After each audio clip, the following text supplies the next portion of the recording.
ٹھیک ہوگا. سر میرا آپ سے آخری سوال یہ ہے کہ میں عموماً جو انڈین چینل ہے وہ مجھے بلاتے ہیں, میں جاتا ہوں ایز اے پاکستانی اینالسٹ. بہت اچھی بات. اور خصوصاً کہہ لیجیے کہ وہ مجھے افغانستان کا جو ایشو ہے اس پر بلاتے ہیں, اور میرے اپنی ایک دلچسپی ہے, وہ اس پر گفتگو کرتا ہوں افغان امور پر.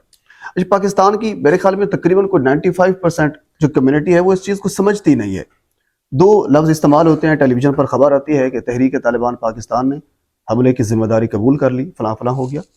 تو پھر ہم اس کو یہ سمجھتے ہیں کہ وہ جو طالبان ہے افغانستان والے, یعنی ملا عمر یا باقی جو ان کے اب جو موجودہ جو چیف ہیں یا باقی جو بھی سارے ان کے ہیں, تو انہوں نے شاید ذمہ داری قبول کر لی ہے.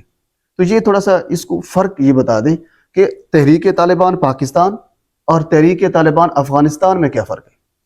بسم اللہ الرحمن الرحیم. پہلی بات تو یہ جلیل بھائی کہ میں اس میدان کا آدمی نہیں ہوں, ٹھیک ہے نا جی, میری یہ فیلڈ نہیں ہے, کیونکہ یہ علماء کرام سے جڑا ہوا نا, اسی وجہ سے میں اس لیے جو ہم تھیوریٹیکلی ایک جانتے ہیں وہ میں آپ کو بتاتا ہوں کہ افغانستان کے طالبان 100% برحق ہیں.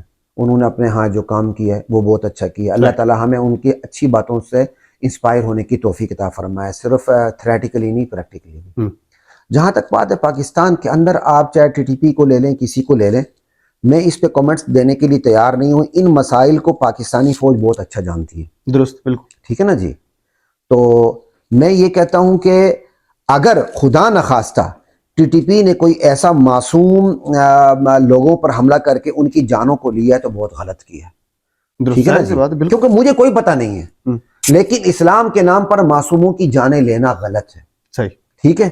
اب چاہے ٹی ٹی پی لے, ایون افغانستان کے طالبان لیں, میں لوں, کوئی لے, درست, غلط ہے. اور آپ کو ایک اور بات بتا دوں, جو ہمارا میڈیا ڈیفرینشیٹ نہیں کرتا نا, یہی تو مسئلہ ہے سر. بالکل. تو میڈیا کے اندر آپ کے ایران نواز بیٹھے ہوئے ہیں, یہ بات یاد رکھیں. میڈیا پہ آپ بھی جاتے ہیں, میں بھی جاتا ہوں. درست, بالکل. میڈیا پہ جو میں نے آبزرو کیا بڑے قریب سے, اس کے اندر ایران نواز لوگ بیٹھے ہوئے ہیں.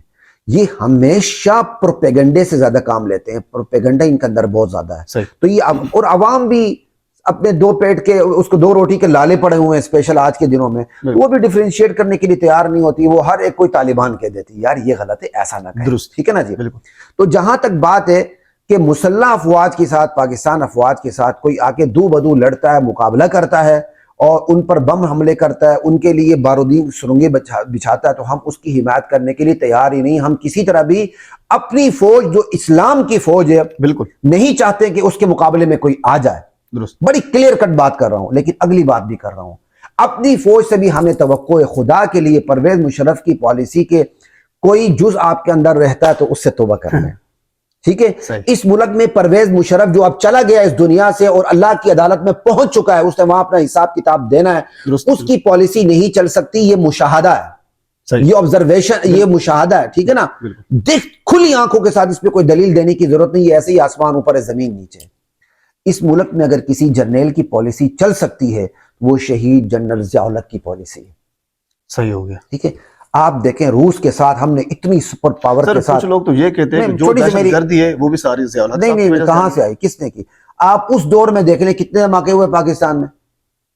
آپ سوویت یونین کے دور میں. جی, میں آپ سوویت یونین کی بات کر رہا ہوں.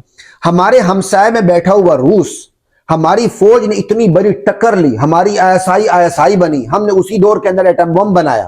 ایسا ہی ہے نا. یہ ساری باتوں کو آپ دیکھ لیں, اس دور میں پاکستان میں کتنے دھماکے ہوئے, یہ نوٹ کر لیں. صحیح. اور اس دور کو نوٹ کر لیں جس میں پرویز مشرف صاحب ایک کال پہ سرنڈر ہو گئے, لاجسٹک سپورٹ فراہم کی, اپنے مسلمان بھائیوں کے خون میں انہوں نے اپنے بھی ہاتھ رنگین کیے, تو وہ اپنی حمایت بھی کھو بیٹھے. 9/11 کے بعد جی, ہمیں شرم آئی کہ ہمارے اپنے فوجی بھائی سویلین وردی کے اندر جائیں بچنے کے لیے حملوں سے. ٹھیک ہے. ہماری فوج کو تو لوگ ایسی سلوٹ کریں, سلامی دیں کہ یار یہ ہماری جانوں کے محافظ ہیں, لیکن پرویز مشرف نے فوج کی عزت میں, پرویز مشرف فوج کی عزت وقار میں کمی کا باعث بنے تھے, اور جنرل ضیاء الحق فوج کی عظمت کی اٹھان کا باعث بنے تھے. آپ نے پالیسی کو اپنانا بھی ہے, تو آپ اس میدان کی شاہ سوار ہیں, ہم نہیں ہیں. ہم باہر بیٹھ کے تھوڑی سی باتیں کر سکتے ہیں. ہم یہی کہیں گے خدا کے لیے اپنی پالیسیوں میں جنرل ضیاء الحق کو زیادہ رکھیں. پرویز مشرف آؤٹ ہو گیا دنیا سے, تو اس کی پالیسیوں اس کو بھی آؤٹ ہی رہنا چاہیے. ہم اتنی ان سے گزارش کریں گے, اور ان کے بارے میں یہی کہیں گے کہ جو ہمارے لشکر سے اور اسلامی لشکر سے لڑتا ہے، دو بدو جنگ کرتا ہے، اور اگر وہ معصوم بچوں کی جان لیتا ہے، مجھے کوئی پتہ نہیں ان چیزوں کا، چاہے میں لوں آپ لوں، وہ غلط کرتا ہے، اس کو ہم دلیل سے ثابت کرنے کے جوگے ہی نہیں نہ ہم کر سکتے ہیں۔ اس سلسلے میں ہمارے جتنے بڑے بڑے علماء اس حوالے سے موجود ہیں، حضرت مولانا تقی عثمانی صاحب ہو گئے، شیخ الاسلام مولانا فضل الرحمان صاحب ہو گئے، دیگر ہمارے بڑے ہیں، وہ اس معاملے کو زیادہ بہتر سمجھتے ہیں۔ ناظرین، مفتی ڈاکٹر خلیق الرحمان صاحب ہمارے ساتھ موجود تھے۔ ڈاکٹر صاحب آپ کا بہت شکریہ، آپ نے کافی طویل وقت ہمیں دیا۔